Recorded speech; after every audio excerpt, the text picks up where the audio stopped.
To my YouTube. I have about 10 subscribers. Where do you record? Yes. Everyone go subscribe now. Okay. So this is the way I think when I get a factoring problem. What is the process that goes through my brain? Now this is not the only way to do it, but it's what works for me, and I'm going to share that with you. For everyone, whether you're me or somebody else, the first thing you're going to look for every time is a greatest common factor. Every time. That has to be step one for everyone. Okay? You don't always have a greatest common factor.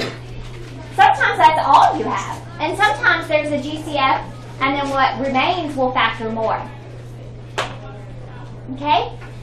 The second thing I look for are those special products that we looked at the other day.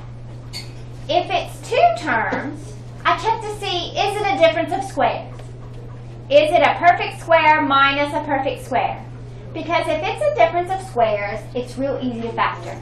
Square root plus square root minus square root. But if I see perfect squares with three terms, I quickly check to see if it's a perfect square trinomial. Is the first term a perfect square? Is the second term a perfect square? Is that middle term double the product of those two square roots? So for me, this is always the second thing that goes through my mind.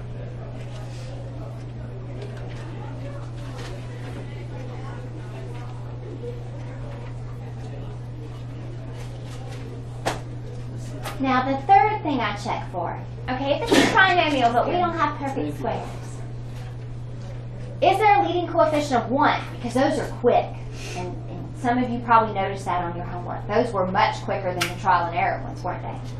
If it has a leading coefficient of 1, then all I have to do is ask myself, what do I multiply to get the constant that I add to get that middle term? Okay, so an example of, let me go back and do examples of all of them actually. Let's say we had 2x squared minus 10x. That just has a GCF. That's all it has. I can take a 2 out and an x out, and it leaves me x minus 5.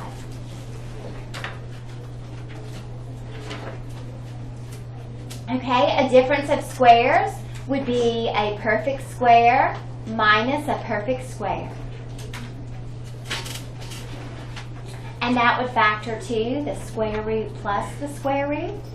So in our case, 3x plus 5 times the square root minus the square root, 3x minus 5.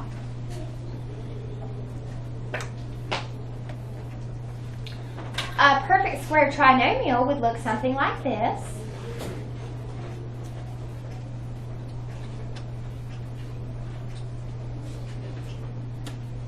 And we would factor it into the square root, the sign of the middle, and if I double the product, did I get the middle term? Yes, I did. Okay, one like number 3.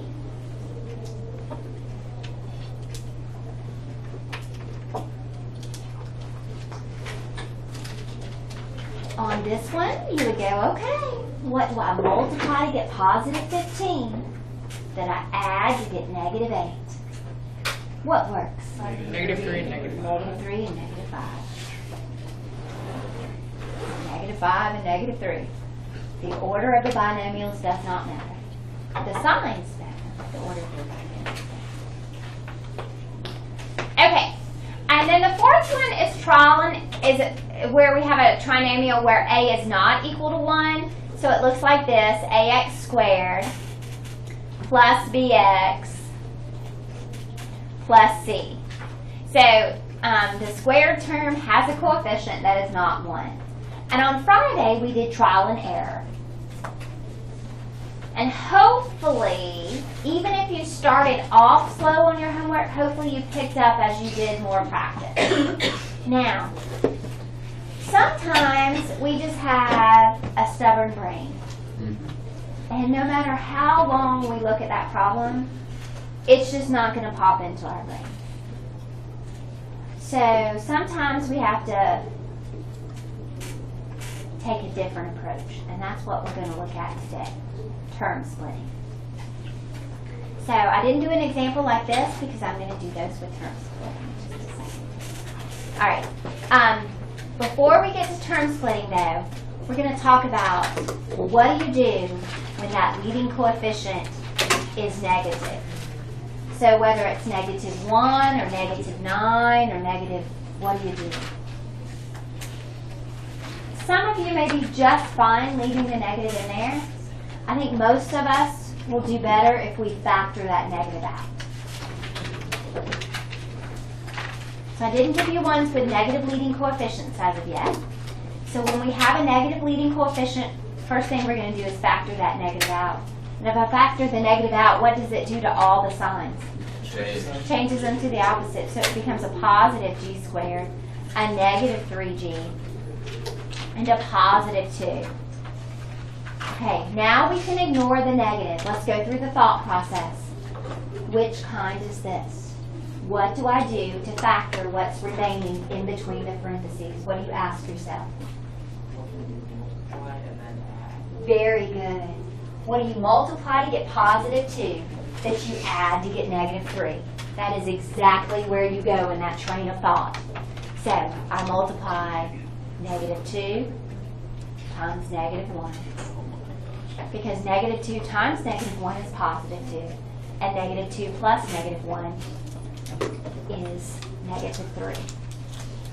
Okay? Let's look at the next one. All right, what does the next one have in common? Just the negative 1. So we're going to factor out that negative 1.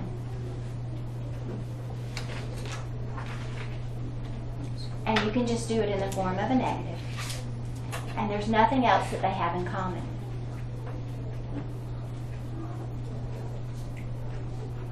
Whoops. When you factor it out, you better change those signs. There we go.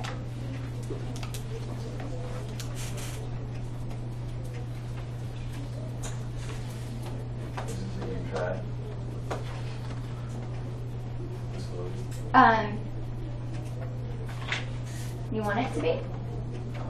No. Okay. Yes. It's 3 terms, and this is a perfect square, but is it a perfect square trinomial? No. No, it's not. So what do we look at now? We look at trial and error. Okay? So we go, okay, I know I'm going to break this down, or at least that's my hope. Unless the negative is the only thing they have in common.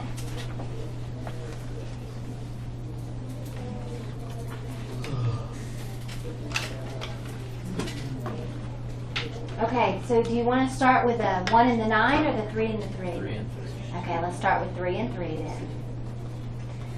The great part is this time we're multiplying to get a positive and adding to get a negative, so we don't really have to worry about the signs. We know they're negative and they're negative. And because they're 3 and they're 3, all I can do, well, I could do 1 and 8, but that would give me odd numbers. So I'm going to go with 2 and 4. That gives me negative 12 and negative 6. Does that add up to negative 18?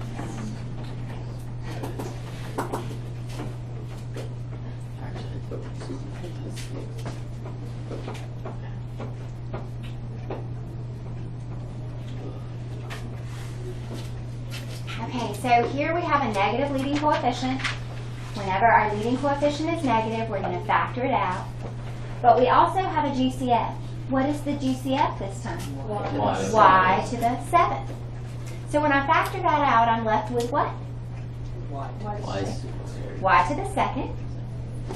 That's it. No, that's not it. Minus 0. Minus 1. 1. Oh yeah.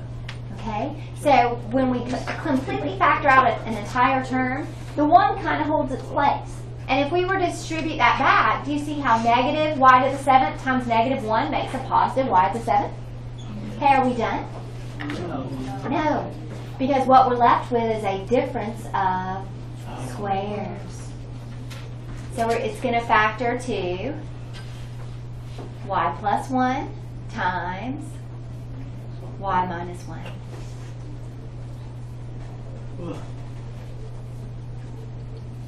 Okay, please try this number 4. This is a negative leading coefficient. And you're going to have to factor out the entire negative GCF. Dang.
Did you decide it was negative 4, 7, x to the 7th?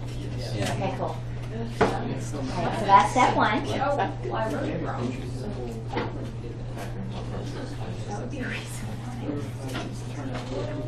Haven't finished yet.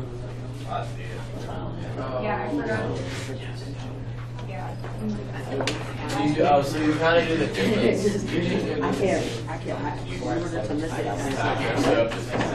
the GCF is 7 to the power 9. That's kind of like the polynomial, like dividing factor. It is, you're right, you're dividing out the factor. You sure are. If I got this right, I'm gonna be amazed with myself. Okay, there's only one way to get 5x. When we're factoring over the set of integers, and that's 5x times x.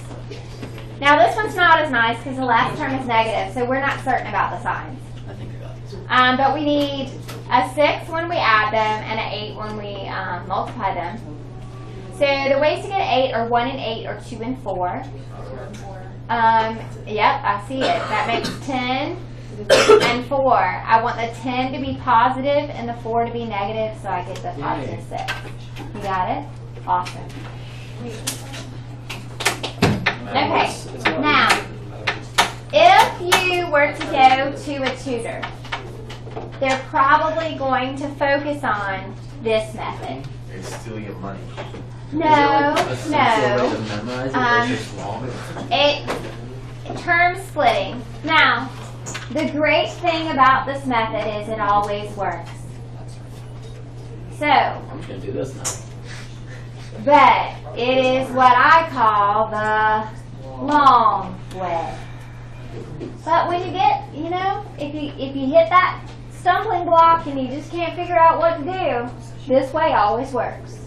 It's just longer. Okay, so this is how we do term splitting.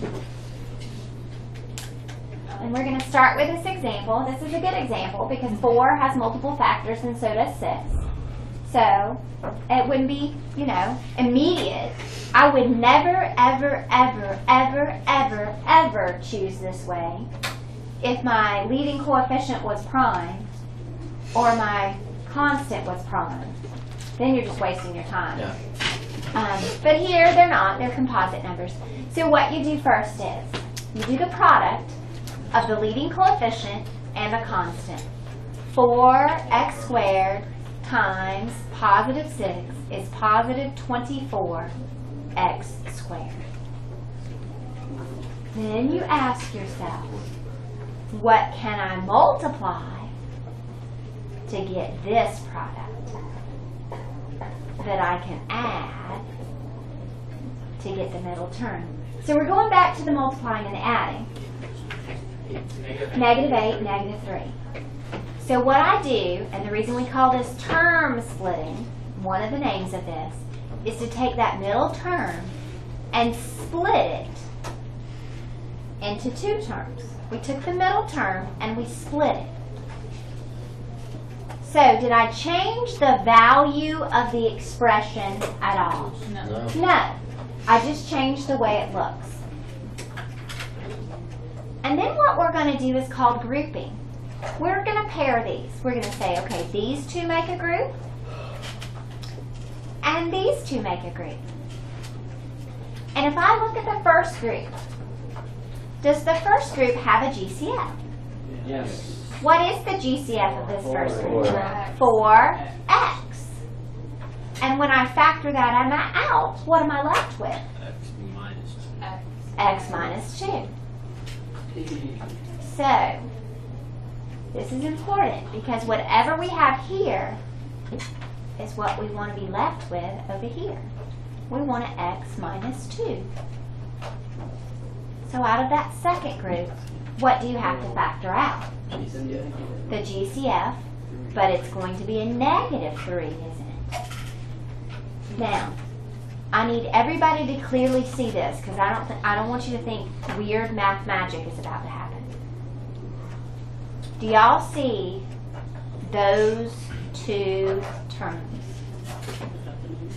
Do you see that these two terms have this in common? Yes. Yes. When terms have something in common, we can factor it out. If we factor out the x minus 2, what are we left with? 4x minus 3. We're left with a 4x and a minus 3. So you just put it as that. Wow.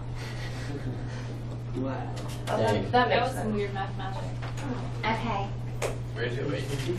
I understand The it. first, where'd you get the first part from? The x minus 2? I know, like, you. It's not a worry. I looked at what the GCF was on the first two, and I factored it out, and I was left with x minus 2. So I wanted another one over here. So I factored out what would leave me with x minus 2. It's going to take seeing a couple of these. Okay. Yes, ma'am. Does it matter what order you put the bottom? No. No, because multiplication is commutative. This answer is the exact same thing. Because 2 times 3 is the same as, yeah. If we did trial and error, guess what? We get the same answer. We just get it with no work in the middle. I like this. I much prefer this. Okay? I like this because there's Like a chocolate. real formula, trial and error. All right. Throw in some numbers. So, alright, what is always step 1 no matter what? Yeah. Yes. Why wouldn't the x minus 2 be squared? Okay. Because when I take out a 2x minus, I can't do that. Because each one of these only has 1, and I'm pulling it out. Oh, that makes more sense. Okay. Alright, so the GCF on this one is 4 and an x. So we factor out the 4x, and we're left with 6x squared plus 13x plus 6. I got it. Okay. Now, those of you that are good at trial and error, finish it. Trial and error. Those of you that are not, watch. Split it. Yep, we're going to split it. So to split it, the way we split it is, we have to take this times this, and we get positive 36x squared. What can I multiply to get 36x squared that I can add to get 13? 9 and 4. Dang, dude. So we're going to split that middle term. we split it into 9 and 4. Oh, yeah. Because 9 times 4 is 36 and 9 plus 4 is 13. Okay, we can't forget about this 4x that we took out. It's out here in front. We can't forget about it. It's still there. Then we look at the first group.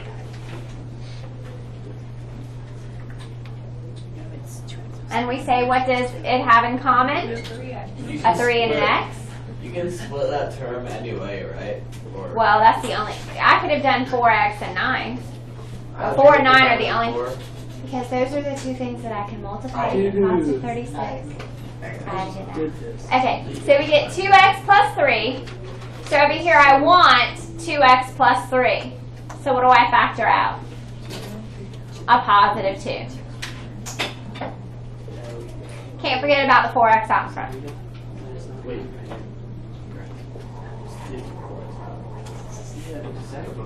Okay, so we're going to factor out what they have in common, which is the 2x plus 3. And then we're going to group what is left, 3x plus 2. And we can't forget about the 4x that was out in front. Wait, what happened? I did was first, but look. I know that's how I'm confused by the 4. That was like the first. I know how we. I know Right how we here? got it. No. The 4x was the GCF of the first. Oh, yeah, the 4x is the GCF of that very first line. And then Yes, Wade? I like this. the cool. It's just the same thing. Yeah. Simplify. So weird, it's so So cool. is that the reason why the x also multiplies by the 3x plus 2, like it's not in the bracket? Which one? Here? Steps to do this. Well, no, in the final answer. And a final answer? Yeah. So these have this in common, so I factored out, and then I group what's left. So I factored out what I had in common, and then I grouped what's left. Well, then wouldn't that leave the final answer in with 4x bracket, the 2 with a closed bracket at the end? Once I, see, this is a mixture of multiplication and addition, so I had to have that bracket because it was just pure multiplication. But once I reordered this, now it's multiplication, multiplication, multiplication. I don't need a bracket. Okay. Okay, so, You try? sure. Factor out the negative first when you're trying. We can use what the third one. Sure. Less. But Looks rainy outside. Overcast. Okay, please focus on mathematics.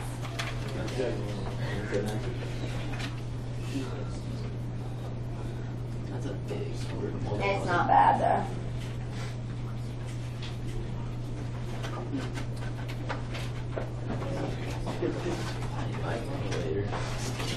Well, 10 and 18 doesn't work.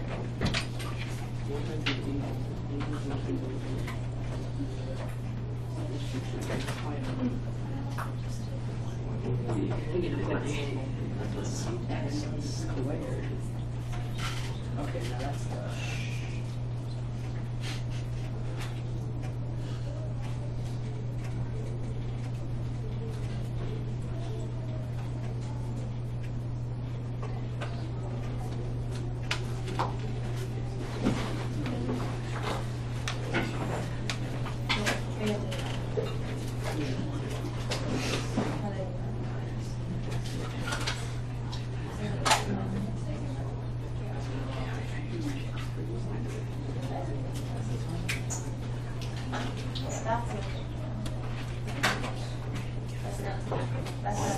what you get. Oh, I see how to get that now. I just now saw. Yeah. Oh. Yeah.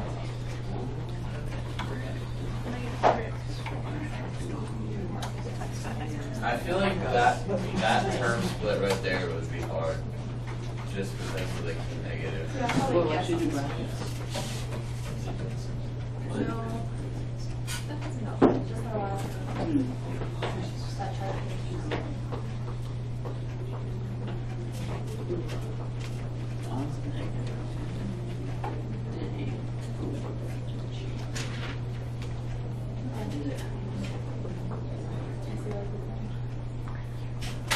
Now this is a good problem for term splitting. Mainly because 12 has so many factors.